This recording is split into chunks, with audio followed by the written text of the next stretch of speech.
60 triliun rupiah uang pajak dari 200 orang super kaya lagi duper-duper sama negara. Sebentar, 60 triliun. Uang segitu bisa jadi apa aja coba? Bisa buat bangun puluhan ribu sekolahan mungkin, biar anak-anak nggak belajar lagi di kandang kambing. Tapi duitnya hilang. Sementara kita, gua, lo, semua yang lagi nonton video ini baru gajian aja udah langsung kena palak BPH. Jajan boba di pinggir jalan kena PPN. Beli token listrik dipajakin. Kok aneh ya? Yang duitnya recehan disuruh taat, yang hartanya tumpah-tumpah malah main petak umpet. Ini bukan sekedar berita, ini soal rasa keadilan kita yang lagi diinjak-injak. Jadi di video ini kita bakal bongkar kenapa para sultan itu ogah buat bayar pajak dan gimana cara licik mereka. Tapi bukan cuma itu, kita juga akan masuk lebih dalam bahwa sebetulnya ada dua arena pertarungan pajak di negeri ini. Satu buat kita rakyat biasa dan satu lagi arena khusus buat mereka para sultan. Tonton video ini sampai habis biar kita sama-sama sadar, jangan-jangan selama ini kita cuma jadi penonton di pertandingan yang sudah diatur pemenangnya. Mari kita bahas. Oke, pertanyaan paling mendasar, kenapa mereka ngemplang? Jawabannya lebih rumit dari sekedar pelit. Ini soal psikologi. Pertama, mentalitas pintar, bukan mencuri. Buat mereka, ini bukan mencuri, tapi memanfaatkan celah. Mereka membayar mahal para konsultan pajak dan pengacara, bukan buat maling, tapi buat cari jalan tikus, jalan yang legal di dalam labirin peraturan. Dan jangan pikiran mereka tuh nggak salah, mereka cuma smart. Ini yang namanya tax avoidance. Beda tipis sama tax evasion. Bedanya tuh kayak nyalip dari bahu jalan pas lagi macet. Ngeselin iya, tapi apakah melanggar? Ya tergantung. Kedua, realita orang kecil versus orang berpunya. Nah, ini arena pertarungan yang tadi gua bilang. Arena rakyat. Kita ini ibarat pion, bergerak sesuai aturan. Gaji dipotong langsung oleh perusahaan. Beli barang, harganya udah termasuk pajak. Dan aturan main kita jelas kan sempit. Sementara area sultan, mereka ini raja, menteri, kuda, punya ribuan cara buat gerak. Mereka bisa bikin perusahaan cakang di luar negeri, ibarat bikin brankas di negara lain yang gak ada tukang pajaknya. Mereka bisa melakukan transfer pricing seolah-olah mereka menjual rugi ke perusahaan mereka sendiri di luar negeri, biar di sini nggak kena pajak. Permainan mereka tuh jelas udah beda levelnya teman-teman. Dan dilema paling ironisnya, gaji dari uang pajak. Lucunya di mana? Aturan yang bolong-bolong ini seringkali dibuat oleh siapa? DPR dan para pejabat yang harusnya mengawasi. Mereka digaji dari mana? Ya dari pajak kita lah. Ini ibarat wasit pertandingan yang anaknya ikut main di satu tim. Mau seprofesional apapun, potensi buat main mata ya selalu ada. Incaran setan kan? Jadi kalau permainannya selicin itu dan arenanya setimpang ini, pertumpahan darah yang sebenarnya terjadi di mana? Dampaknya buat kita yang cuma bisa nonton dari pinggir lapangan. Nah, sekarang mari kita hitung-hitungan. Sebenarnya negara itu rugi nggak sih? Udah bayar gaji ASN mahal-mahal misalnya, tapi yang membayar pajak malah dibiarin. Jawabannya singkat dan tegas. Ya, negara rugi besar lah. Tapi ini bukan sekedar rugi duit. Ini rugi juga soal kepercayaan dan rugi keadilan. Dan juga rugi masa depan. Coba kita hitung, sebuah lembaga keadilan pajak global pernah mengestimasi cuma dari akal-akalan perusahaan multinasional aja, Indonesia bisa kehilangan 32 triliun rupiah dalam setahun. Angka ini hampir 20% dari seluruh anggaran kesehatan nasional kita loh. Dan itu adalah duit yang harusnya bisa jadi obat gratis, bisa buat bayar gaji dokter yang ada di pelosok mungkin, atau minimal biar bisa motong antrian BPJS yang bikin kita frustasi. Bahkan kalau kita cuma ambil angka yang lagi dikejar sama pemerintah aja buat sekarang ini, yaitu 20 triliun rupiah, duit segitu aja itu kalau kita jadiin barang itu bisa buat ngebangun 8.000 sekolahan baru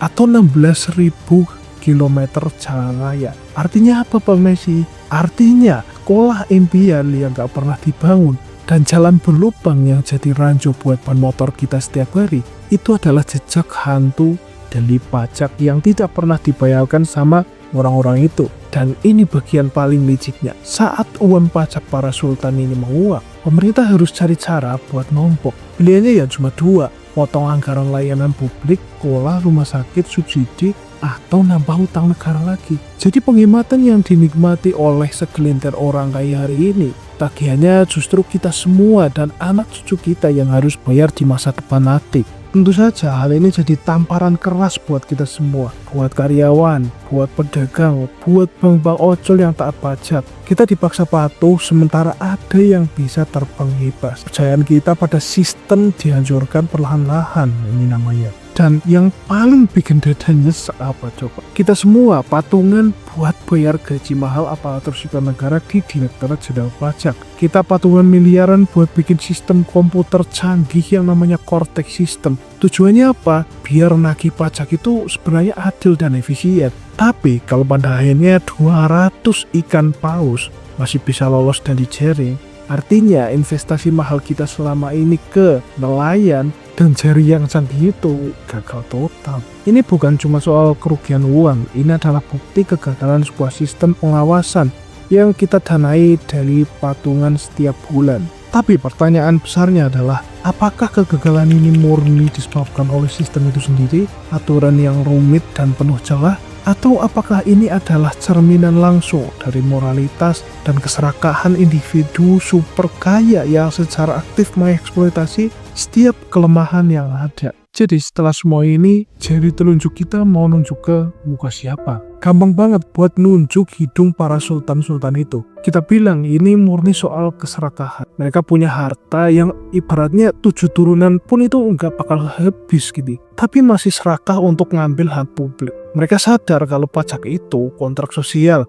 kontrak tertulis antara warga negara dan negara. Tapi mereka dengan sengaja mengkhianati kontrak itu. Ini bukan lagi soal salah hitung, ini pengkhianatan terstruktur menurut gua. Tapi tunggu dulu, sebelum kita benar-benar ngebongkar-bongkar menghakimi mereka, coba kita lihat dari sisi lain. Gimana kalau masalahnya bukan pada permainannya, tapi pada lapangan permainannya? Sistem perpajakan kita, bahkan mungkin di seluruh dunia, itu sengaja dibuat rumitnya bukan main. Kerumitan inilah yang menciptakan ribuan celah legal. Ibaratnya begini, sistemnya itu kayak masang pagar anti maling setinggi 10 meter, kelilingin rumah, tapi gerbang depannya sengaja kita biarkan kebuka lebar. Bahkan kita kasih karpet merah buat siapapun yang mampu bayar satpam paling jago buat ngebuka pintunya. Dan para konsultan pajak dan pengacara itulah satpamnya. Mereka tidak merusak pagar, mereka cuma membukakan gerbang yang memang tidak pernah benar-benar dikunci. Kalau resikonya kecil dan hukumannya cuma disentil aja, sistem itu sendiri sebetulnya lagi ngasih insentif buat curang.